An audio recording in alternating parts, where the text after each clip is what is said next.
மனிதனின் முதல் வளர்ச்சிசார் பருவம் குழவி பருவம். எந்த வயது வரை குழந்தைகளுக்கு மழலை பேச்சு இருக்கும்? 4 முதல் 5 வரை. டெமோக்ரசி அண்ட் எஜுகேஷன் என்ற நூலின் ஆசிரியர் ஜான் டூயி. கல்வியின் அடிப்படையான நோக்கம் முழுமையான ஆளுமை. கவனித்தலை அதிகப்படுத்த தேவையானது ஊக்கம். எந்த வயது வரை குழந்தைகள் புலன் இயக்க விளையாட்டுகளை விரும்புகின்றனர்? 3 வயது வரை. எரிக்சன் கோட்பாட்டின்படி ஒருவரின் உளவியல் சமூக வளர்ச்சியில் உள்ள நிலைகள் 8. கற்பனை விளையாட்டுகளுக்கு முக்கியத்துவம் கொடுக்கும் வயது எது? 3 முதல் 6 வயது வரை.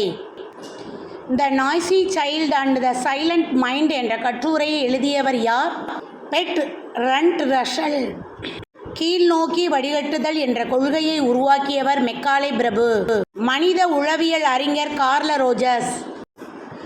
முதலாக நடுநிலை கல்வியில் பலவிதமான மார்க்கங்களை குறிப்பிட்டது ஹண்டர் குழு கமிஷன் 1882. கவனத்தின் அகக்காரணி மனோநிலை. காக்னே கற்றலின் நிலைகள் 8. மனித வளர்ச்சியில் பிறப்பு முதல் இறப்பு வரை ஏற்படும் பல்வேறு மாறுதல்கள். வளர்ச்சி பருவம் மற்றும் வளர்ச்சி நிலைகள் A&B.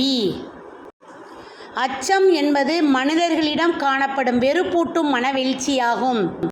எதிர்மறை. மனநலத்திற்கு வழங்கப்படும் வேறு பெயர் பொருத்தப்பாடு, மனநிறைவு, மனவெழுச்சி, முதிர்ச்சி. இவை அனைத்தும்.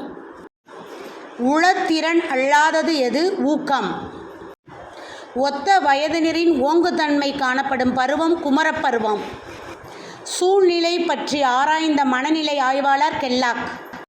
குழந்தை எந்த வயதில் 3 சக்கர சைக்கிளை ஓட்டுகிறது? 3 வயது. ஓர் உயிரியின் உருப்பெருக்கம் அல்லது அளவு அதிகரித்தால் முதிர்ச்சி மற்றும் முன்னேற்றம். A&B.